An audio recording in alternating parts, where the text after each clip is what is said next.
The floor is yours. Good morning, ladies and gentlemen. Standing before you, yours truly, Tyrone Sekhari.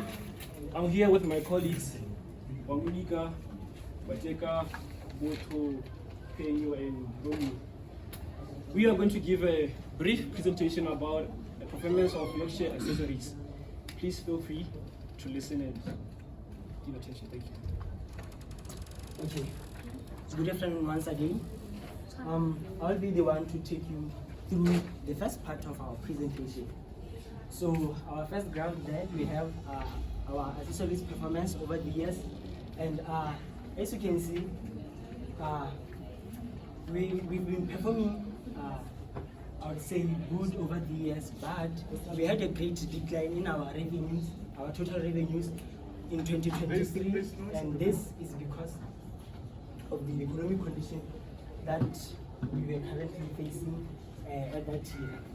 Now, when we look at our percentage change and our index performance, we can see that when we take 2022 actually as the base, we have been performing currently for this year, we have been performing almost at par with our base.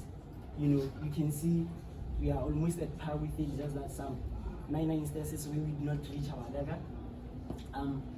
And yeah, our mean sales, you know, always around 530, 590. You know, the consistency there is also shown in the coefficients of variation, which is similar. You know, it shows a consistent volatility. Yeah. Now, when we move on to the forecast using the linear trend shows that the revenue is decreasing in a decreasing manner. You know, we have two outcomes for our forecast. We have the linear trend and we have the moving average. And when we use the moving average, it shows that our revenue is to increase over the years. My colleague to take you through the standardization. In the standardization chart, we see that York uses its space more efficiently. We see that all sales across all accessories types are balanced, and we notice that there's a peak sale in fashion and small house items, which shows that the store uses its layout and space efficiently, attracting all customer types. When it comes to the rankings, we see that accessories is ranked 6th, which shows that it performs moderately well, and there is still room for improvement. Okay, now when we look to the contribution of our department accessories in York compared to other departments still in York, we can see that our department just produces only 8% of the total store revenue, placing it among the smaller contributors compared to other departments. Well, though this still contributes to a small amount of revenue for the store, it's still a very low number, and we wish to increase it as time goes on. Looking at our geographical location, York is relatively far from the city center. We have no major competitors around us. Therefore, it means more customers are attracted to our store. Moving on to the recommendations. Yes, as my colleague has presented, first one, we have economic conditions. So, forgive me for this.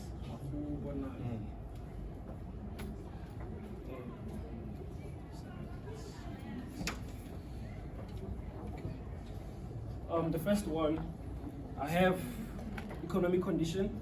Changes in inflation and consumer spending power have influenced customers' ability to purchase consistently across the 3 years. So basically, inflation, it reduces purchasing power.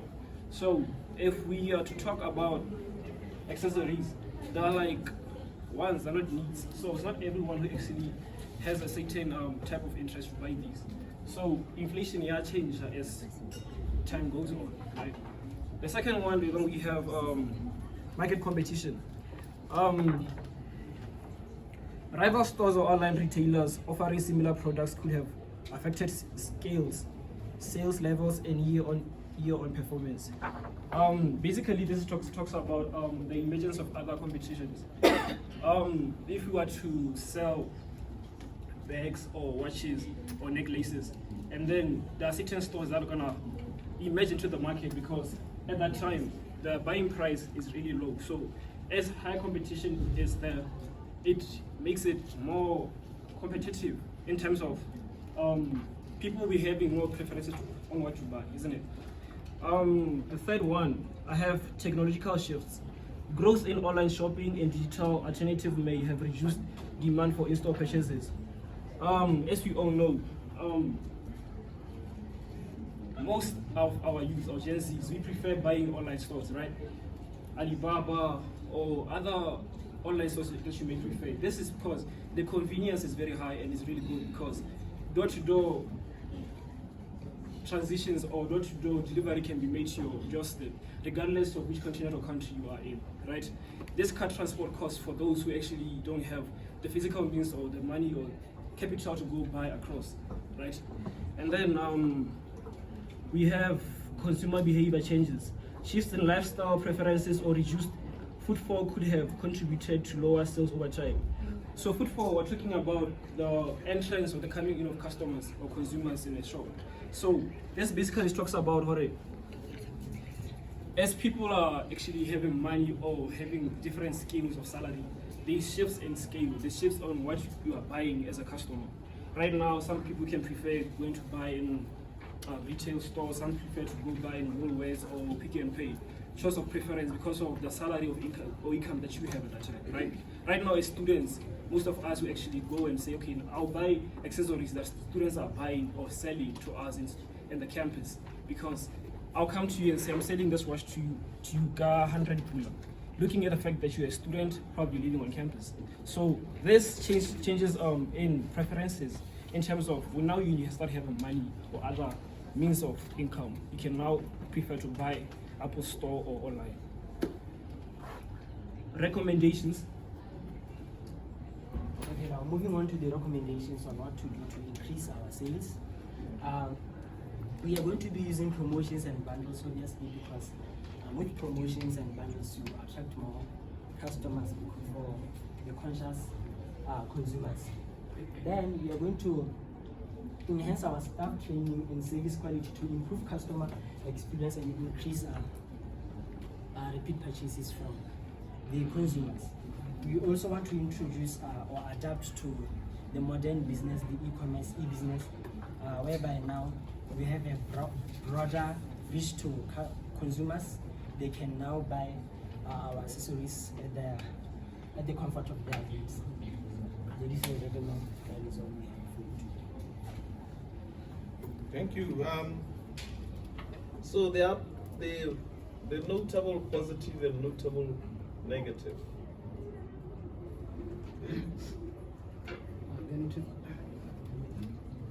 The positive feature about our store is that, as you can see, the coefficient variation throughout the years have been consistent, which means that the sales grow, and we have some fluctuations. Negative. The negative would be that on 2023 we performed poorly, so poorly that even the spike that we normally expect on December, because people are now buying more accessories because the festive season did not reach up to expected. All right. In terms of the scenarios, if you go back to your forecast, go to your forecast. Shh, please, noise at the back. Go to your forecast. Your scenarios show that you have got only 2 scenarios for forecasting. I was expecting maybe the worst case, the best case, and the worst case. So what have you got in here? For our worst case scenario, we use the linear trend to see what might happen in the future. Then for analyzing our best case scenario, we use the moving average. Therefore, this tells us that using the moving average, it is our best scenario because over the years we expect more revenue, while the demand for linear trend is decreasing, so it is kind of our best case. So, but you were supposed to have best, worst case, and the average scenario, remember? So next time, try to display that, because you want to say the whole truth, isn't it? Okay, thank you. Next group, please.